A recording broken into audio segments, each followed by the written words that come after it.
Welcome to the City Infrastructure Committee meeting of 1 December 2020. I declare this meeting open at 11:08 a.m. I'd like to advise meeting attendees that this meeting is being audio recorded. I note that Councillors Karansky and Bradley have submitted a leave of absence request due to their attendance at committal hearings. Do any other councillors have a leave of absence to declare? There being none, I now move a motion that Councillors Karansky and Bradley be granted a leave of absence in accordance with section 5.3c3 of the Local Government and Committee Meeting Code. Is there a seconder for this motion? Mr Mayor. All those in favour, please raise your hand and keep them in the air. That is carried unanimously. I now open, no, I don't do that. I will now refer to item 4.1. Can the Road and Infrastructure Planning Manager, Mr Kamal Ramawira, please enter the discussions? Before we open discussion on this item, do any councillors have a conflict of interest to declare? I note that item 4.1 is a confidential report. I note that it is considered necessary to take the discussion of this item into a closed session as the background documentation includes information in relation to properties. Do any councillors wish to move into closed session to discuss this item? Please provide an overview of your intended discussions if it's different to the prepared motion. I remind councillors that if there is no desire to discuss the confidential matters, there is no requirement to move into closed session. Do I have a mover for moving into confidential? We do not. Thank you very much. Where am I at now? You buggered me up, people. To the good part. So, we will have a motion that moves that item 4.1 be accepted. Do I have a mover for that motion? Councillor Raven, seconder Councillor Tony Hall. All those in favour, raise your hands and keep them in the air, please. That's carried unanimously. Thank you very much. Dun, dun, dun, dun, dun. Item 4.2 is a report into road name change, two sections of Treewan Road Mundoolan to Treewan Road North and Treewan Road South. I will now refer to item 4.2. Before we open the discussion on this item, do any councillors have a conflict of interest to declare? There being none. Now refer to the Road Infrastructure Planning Manager to open public discussion. Mr Renawira, you may proceed. Okay, good morning, councillors. The Treewan Road has two sections that actually connects to Barnes Road, so that's confusing at the moment, and some residents have made complaints about that. Prior to 2013, these two sections were connected at the end through the properties, which is in the report. So you can see, go to the map in the report, and you can see the two ends go through two properties. So it used to link those two connections. Treewan Road was a circuit at that stage, but later on in 2013 and 2016, some road closure applications were received and actioned, and because of that, road was closed between those two properties. This leaves two roads in the same name taking off from Barnes Road, Treewan Road in pink. If you look at the map, there is in pink you can see the Treewan Road at the northern end. In green you can see the Treewan Road in the southern end. So this is confusing mainly to the services as well as emergency services. It can create problems in terms of emergency services. So we consulted with Division 9 councillors. His Division 9 councillor is happy with the outcome to name these roads as Treewan Road North and Treewan Road South. Affected properties owners have been consulted as well. We didn't receive any feedback against this road name change. So I'll leave it as that. Thank you, Mr Renawira. I know that are any councillors interested in speaking on this? Councillor Bannon. Thank you, and through the chair, it's a good decision. It's a common sense decision because it's really two separate roads. So there is a lot of confusion there, especially with emergency workers when ambos or fire has got to get to one part of the road. So it's a great decision. Thanks. Councillor Hall. Why not? No, just a question. Why wasn't something considered like naming one road Old Trerwin Road and the other one just Trerwin Road? The only thing is, like, both of these roads head north and south, and when you use your GPS and it says head north, Trerwin Road, you're gonna there's gonna be some slight confusion on that. Was there any consideration as to other names like Old Trerwin Road or? Through the chair, apparently this has already, people are referring to Truen Road North and Truen Road South already. Okay. All right. Okay. Thank you. No other questions, councillors. So we have a motion to do the road name change. Councillor Bannon has moved the motion. Do I have a seconder? Councillor Hall. All those in favour, please raise your hand and keep them in the air. That's unanimous. Thank you very much. Thank you very much, Mr. Ranawira. That marks the end of the Road Infrastructure Planning Manager's reports. Is there any general business for the Road Infrastructure Manager? Councillor Stamp. Thank you, Madam Chair. Early in my campaign, I was approached by residents asking for council to consider providing free off-peak public transport across Logan for seniors and veterans similar to Gold Coast and Brisbane. Free travel during off-peak times would create more opportunities for these residents to move around the city and connect with family and friends, helping them to enjoy the great lifestyle and leisure opportunities our city has to offer. I believe this also aligns with shaping SEQ, the regional plan for South East Queensland, and Council's corporate plan, moving people more efficiently and conveniently connecting our city. While I understand our public transport services operate differently to our neighbouring cities, I would like to ask for a report to be presented to a future Committee of the Whole meeting detailing the feasibility and costs of providing this free off-peak service to our seniors and veterans in the City of Logan. I've spoken to Darryl Riley and he's helped me come up with a recommendation. Thank you. Thank you very much. Do any other councillors wish to speak on this issue? Does the manager wish to speak on this issue or the director? Through you, Madam Chair, it's an item on notice for us, so we'd certainly work with Councillor Stemp in regards to putting together the motion today.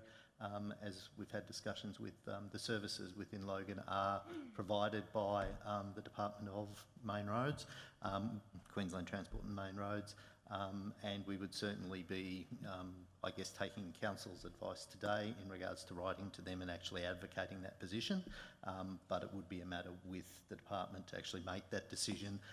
We're certainly not advocating at this point that we would be looking to redirect Council funding into that. That would be a completely different scenario and would have to come through Council as part of COW or a consideration around that. But certainly the motion as it stands would give us a head of power to write to them and advocate that position. Thanks, Mr. Director. Mr. Mayor. Thanks, Madam Chair. I'm just wondering whether or not it'd be more appropriate to send it to the Minister rather than the actual department. I've never had any success with the department. They generally, the land of the bureaucracy, very easy to pass you off. There's no real consciousness of the department. I think you'd be just about wasting your time. I would suggest that we write to the Minister rather than the department. Thanks, I can tell you now, if you write to the department, you'll get nothing. Thank you, Mr. Mayor. Acting CEO, Mr. Trinker. Sorry, can I just clarify, because I thought I heard Councillor Stemp ask or call for a report, and that motion up there is different to what she read out in her statement. So can I just clarify, is it a report you're requesting to come back to committee, or are you just requesting us to write a letter off to the Minister or the department? I spoke with Darryl Riley and he indicated that Council wouldn't be able to provide this information, so that was why it's been directed elsewhere to try and get the information to come back to. But the idea is for it to be considered as something potentially through COW. So just to clarify, you're not asking for a report, you're asking for a formal representation to be made to either the Minister, and we'll decide that now, the Minister or the department, asking for a costing on this idea. You know, I guess I'm relying on Council Office to give me the insight as to how I go about getting the information that we need to be able to get the feasibility and costings, please. If I can talk to that then. I guess there is a fundamental difference there in that regard, and the advice that I provided was in regards to council seeking the department's support to actually provide that service, where we would actually write to them and request that. If the intent would actually be for council to consider actually providing a service of that nature, then that would be something that we would need to bring back potentially as a budget enhancement to COW, talking about how much a service like that might cost, whether council is actually advocating to put actual financial support behind that service to actually provide a service which currently is actually a function of the state government. That would be a notably different position if that's where we wish to go. Thank you. Councillor Raven. No, I'm done, thank you. Fine. Councillor Hall. I'd be heavily supportive of this motion. I mean, I believe our elderly residents and our veterans have contributed strongly towards this city, and I think it's time that we perhaps give something back. Great. Mr Mayor. Thank you, Madam Chair. What I'm considering is that we put our minds together on this because the way it's worded, just asking for a request, I think the chances are pretty remote that we're going to get an outcome that would be in the positive. What I'm suggesting is we put our minds together and think of a program that we can suggest to the department and the minister that would encourage them to actually support the program as like a research program or something like that, to encourage elderly residents and veterans to use public transport and to demonstrate that would be a test for the greater Queensland. Because I think obviously the department would think of this as say, well, why would we give that to Logan? Why, you know, we've got to initiate some idea of why they would take this up. And I think if the officers worked on this and put a letter together that would encourage the department to actually consider it, I think we'd better, rather than just a plain ask. So I would suggest maybe a report come back.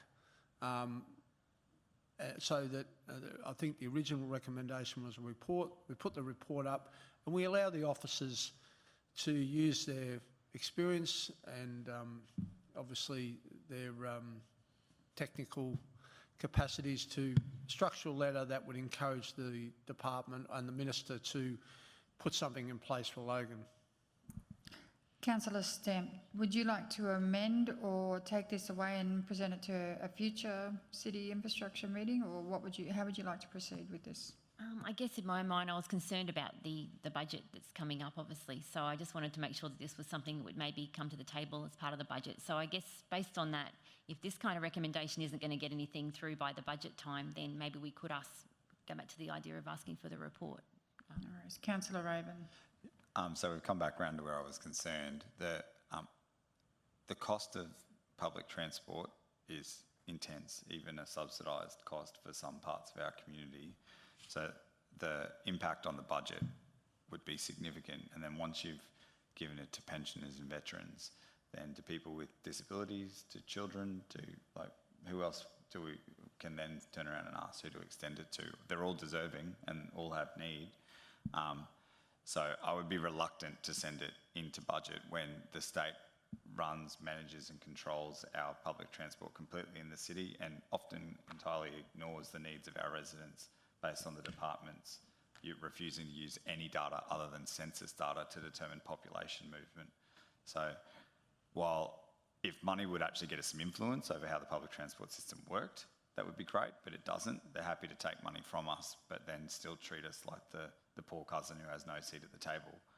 The Mayor is right. If we just write to the department, they will ignore us. They always ignore us. And they give us really weak reasons for why they don't want to do it. So I think if we get a report together that's got some teeth to it, some justification, some benefits to the community that we could demonstrate, I'd be happy to take that as something to advocate to the Minister and the Department for, but I wouldn't be supportive of something that comes back to this budget saying that the ratepayers of Logan should tip money into the state's coffers when they don't actually get any influence in return for that money. So there are two recommendations on the board currently. Councillor Stemp, would you like to have a look at those? Just take a moment, and all councillors take a moment to read those through. And Well, then I'm happy with what Councillor Raven's put forward. I've just got to figure out how we put that into wording, because I believe that's a good option.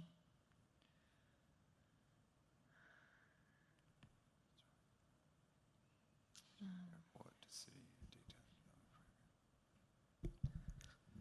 Does the first, Daryl, does the first option give us, because just writing to the minister's not going to create a huge amount of influence, but if we could have some kind of a document that demonstrated the benefits and the needs to our community and why it would be advantageous for Logan as ahead of other South East Queensland councils to receive that benefit, then we could certainly use that to advocate. And if that first one will do that, then I'm happy to support it. Through you, Madam Chair, we can certainly bring back a report, bearing in mind that it will be a lot around the context and the framework in which we actually work with, and trying to actually see if there is something that we could advocate or something that we could actually leverage to do that, and we could certainly bring that back for Council's consideration. In the wording that's there at the moment, the problem for me would be the development of a program. What we're really suggesting is that we would bring back a report in regards to the concept of free off-peak transport services for seniors and veterans, rather than actually moving a recommendation that says that we develop a program. If we develop a program, that's actually saying that we'll physically put something in place, which would be problematic for us at this point. Yep. With your indulgence, Madam Chair, could we change it to, and with the support of the mover, could we change it to prepare a report to a future City Infrastructure Committee meeting detailing the benefits, the social benefits of free off-peak public transport services for seniors and veterans in the City of Logan, and why that's a priority for our community? it appears that the mover is happy with that. Okay, so if we can make those amendments. Is that one? I can't help. Mr Deputy Mayor is running around to actually word it for Secretariat.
Thanks very much. So, Councillor Stemp, you are moving a motion that the Road and Infrastructure Planning Manager be requested to prepare a report to a future City Infrastructure Committee meeting investigating the options and benefits of a program for free off-peak public transport services by the Department of Transport and Main Roads for seniors and veterans in the City of Logan. Is that correct? Happy with that. Thank you. Thank you. You're moving the motion, and Councillor Raven, are you still seconding that motion? Thank you, Councillor Raven. All those in favour, please raise your hands. It's carried unanimously. Thank you very much. Thanks very much, Mr. Ranawira, for your time this morning. Thank you. Is there any other general business for the manager? There is none. Great, thank you. Item 5.1, Report Water and Wastewater Renewals Program Overview. I will now refer to item 5.1. Can the Water Infrastructure Manager, Mr. Tony Goodhue, please enter the discussions? And before we open the discussion on this item, do any councillors have a conflict of interest to declare?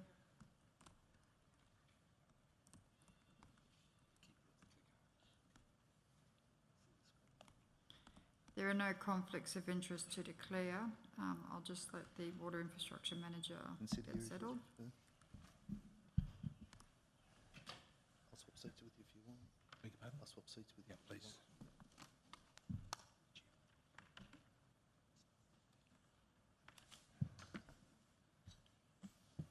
You ready? Mr. Goodhue, please proceed. Thank you, Madam Chair, and good morning, councillors. I have dragged Mark Vaughan, the Water Partnership Manager, along. Given this particular topic, he's closer to the coalface with some of the more operational aspects. Any curly questions, Mark's happy to answer for you. Are we loaded? Do we have the presentation?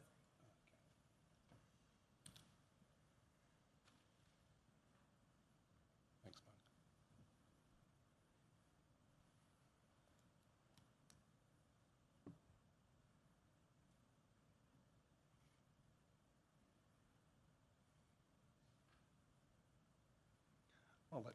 There it is. So this report had its genesis in a conversation between Darryl Ross and Councillor Lane prior to Darryl's departure in October. And it centred around the proliferation of water supply shutdowns in particular that are associated with the water renewals program. So the water and sewer networks are extensive with over 4,500 kilometres of underground pipes, and pipelines and fittings have useful lives of around 40 to 50 years and require replacement over time. Some assets deteriorate faster than others, so replacement timing is often difficult to assess. However, significant effort goes into prioritising network renewals projects based on age and performance.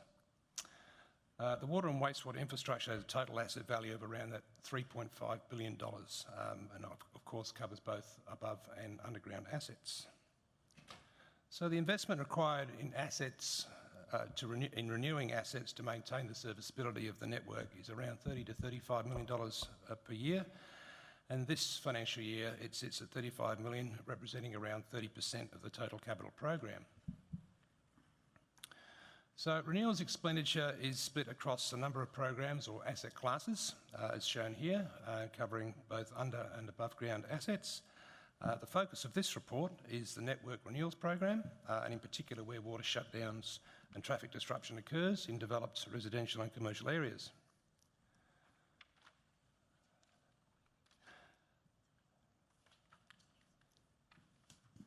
So they're the various asset classes. Sorry, one slide behind. So this slide shows a spread of planned water network works for the year, and it shows the concentration of work in older suburbs of the city, in the north and in the east, where the assets are reaching the end of their service lives. So you can see from that slide it's the size and scale of the program, and that's just 1 year. The next couple of slides show photos typical water network renewal photos of typical water network renewals projects, and the type of deterioration that occurs with ageing assets, and in this case on the right there, cast iron fittings.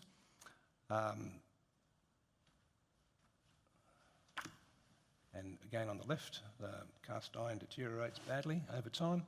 And on the right there, the aged assets are replaced with modern equivalents. And that's all in the water supply space. Works notices are distributed by hand to residents and businesses impacted by planned works, well ahead of works commencing, to provide ample time for residents to make alternate arrangements if necessary. We also, as much as possible, try to manage the timing of delivery of projects for least impact. And these are examples of typical works notices that provide information to residents on what they can expect from the works and the duration, etc. It's a similar story with the wastewater assets or sewer assets, with the majority of the planned renewals works concentrated in the older areas with the deteriorating assets, the longest lives. Some more photos of some of the techniques employed to renew underground sewer assets.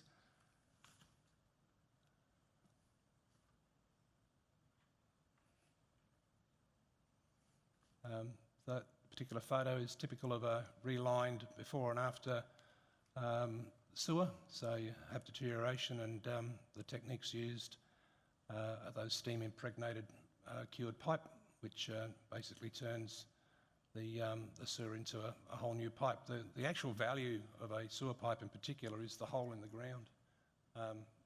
Essentially the pipe just supports it so it can convey wastewater. Similarly, works notices are issued to residents and businesses ahead of time and hand distributed. So, in conclusion, the planned networks renewals programs for water and wastewater assets are necessary to maintain services to the community.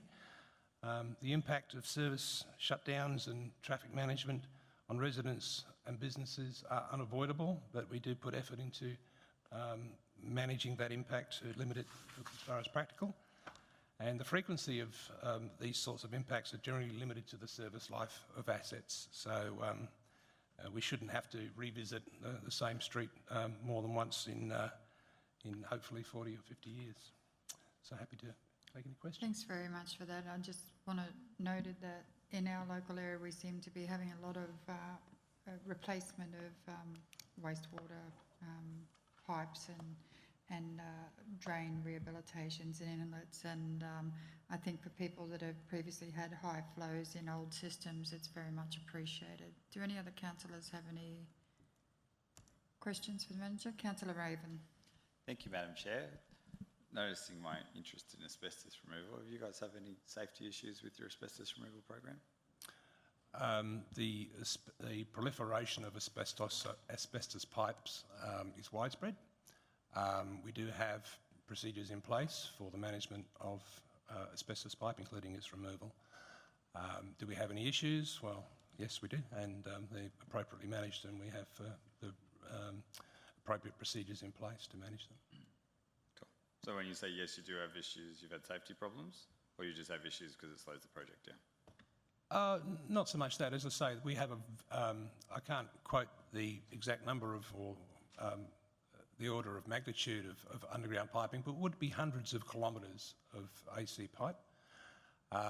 And due to the fact that a lot of those are of age where they are deteriorating and need to be replaced, we have to have necessary procedures in place. So we did have a safety incident some weeks ago, which is being dealt with, but generally speaking, our safety practices around asbestos are robust. And do we use internal staff for asbestos removal, or do we engage external contractors? Now you're getting to a detailed operating question. Mike might be able to help you.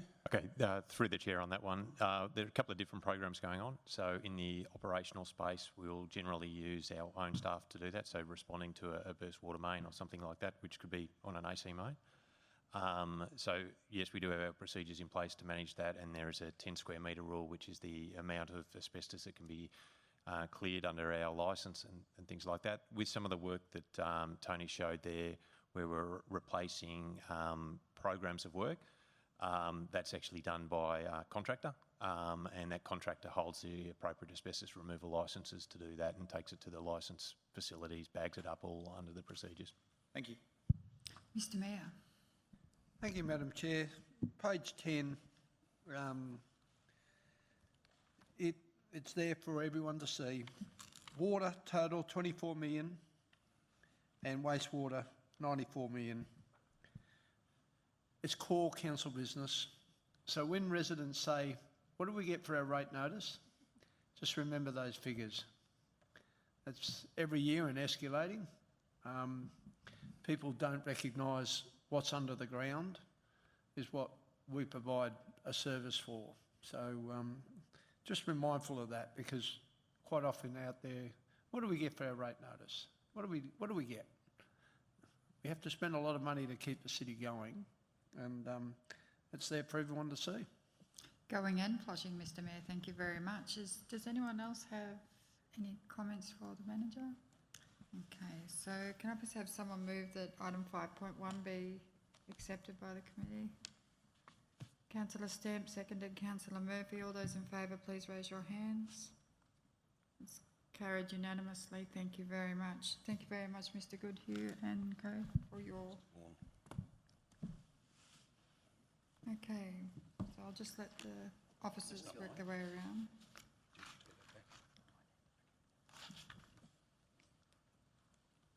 Now, it appears that we have a late report that's come to committee. This report is on a road closure. It has been requested that it is confidential. It's considered necessary to take the discussion of this item into a closed session as the background documentation includes information in relation to properties. Do any councillors wish to move into closed session to discuss this item? Councillor Jeremiah is moving. Do I have a seconder? Councillor Fraser. All those in favour of moving into a closed session under section 254J3 of the Local Government Regulation 2012? Carried unanimously. Thank you very much. Can we clear the gallery? Do we have to bring the gallery back in? No. Do we? Yeah, because we're back Well, out confidential. Please return the gallery to the thing. Yep. Right, moving on. Tell them they won't be here long. The meeting is informed by a councillor that they reasonably believe or suspect another councillor has either a prescribed or declarable conflict of interest. The informing councillor must advise the meeting of the facts or circumstances giving rise to their belief. Councillor Wilcox, can you please inform this meeting whether you believe you have consideration that someone has a declared conflict of interest? I believe Councillor Jeremiah may have a conflict of interest because I believe he owns land on Jedfire Street.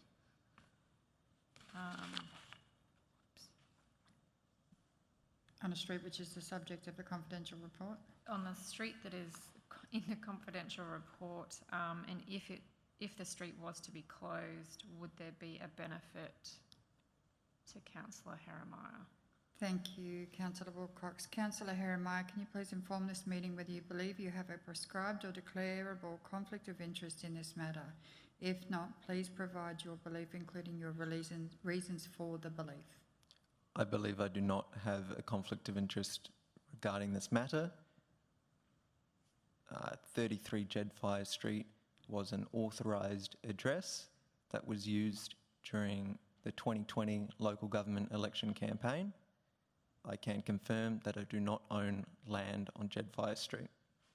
Thank you, Councillor Jeremiah. Councillor Wilcox, you must now inform the meeting about the particulars of your belief or suspicion. You did that.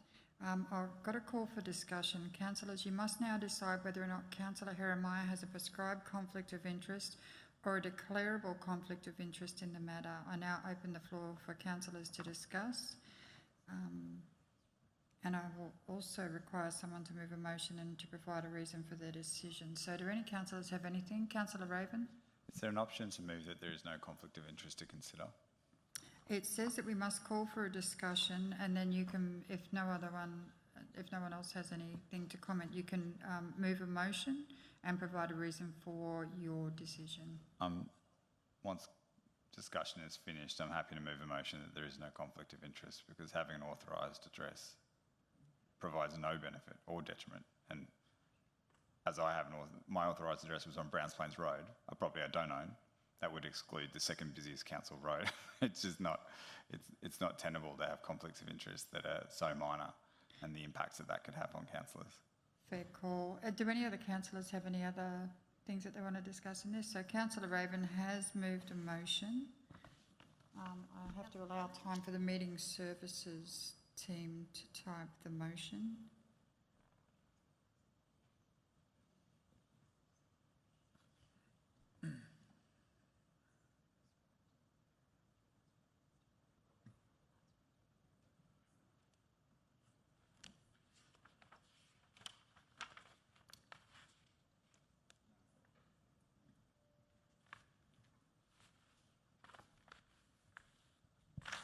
So just looking at the meetings code now, the way that the meetings code reads, once a councillor has identified a potential conflict of another councillor, the decision making for the committee is in relation to whether that particular conflict of interest is prescribed or declarable. There's no option to determine that there is no conflict. So once it's declared in the meeting. What you need to do then is identify the particulars around that declarable conflict of interest, and then go to the vote with regard to whether it's prescribed or declarable.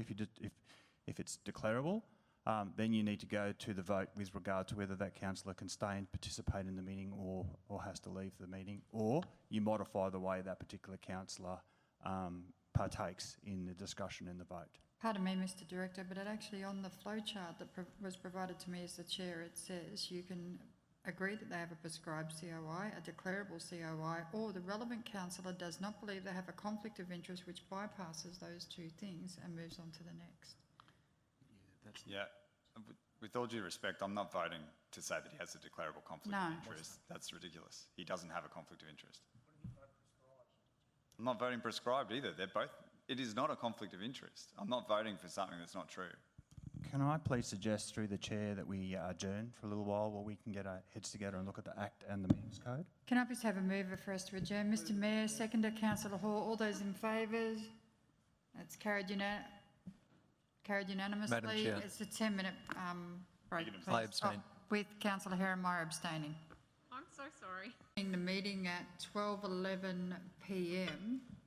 Do I need to move a motion to reopen the meeting, or can I have a mover to reopen the meeting? That'd be Councillor Bannon, seconded Councillor Stem. All those in favour, raise your hands. Thank you very much. It's carried unanimously. Now we've gone through... Madam Chair, I abstain. You abstain. Thank you very much. Councillor Herrenmeyer abstained. Please note that for the record. Now we've gone through... We're working off a completely new meeting set of guidelines, and we've gone through both corporate governance and some urgent advice. There's an avenue that we can take when dealing with this. Just before we recommence, are there any councillors who have any more questions for Councillor Raven? Noting that not wanting to discuss the contents of a confidential report, I've just got one more question for Councillor Herrenmeyer to clarify before we move into making a decision about his potential conflict of interest. Councillor Herrenmeyer, and I know it's difficult to ask a question and get an answer without referring to the contents of the report, but if you could do so, that'd be great. Do you or any of your related parties have any interest in the properties on Jedfire Street, that are on the street that is the subject of this report? Sorry. I did my best. Could you please repeat the question? So, do you or any of your related parties have any kind of interest, be it financial, ownership, any kind of interest whatsoever, in the properties that are the subject of the confidential report? Councillor Herrenmeyer. I can confirm that neither me nor my related parties have any personal interest that would overwhelm the public interest in those properties. I can confirm that neither me or my related parties own properties that have been mentioned in that report, nor have any sort of financial arrangement or contract with any person or company that owns the properties mentioned in that report. Okay, so no interests at all in the properties in that report? I'm unsure of how to answer that because I'm not sure what the definition of an interest is. I do know what the definition of a personal interest is and how that relates to the public interest, and I can confirm that the personal interests of me or my related parties or persons don't overwhelm the public interest. But I'm not sure about the definition of interest.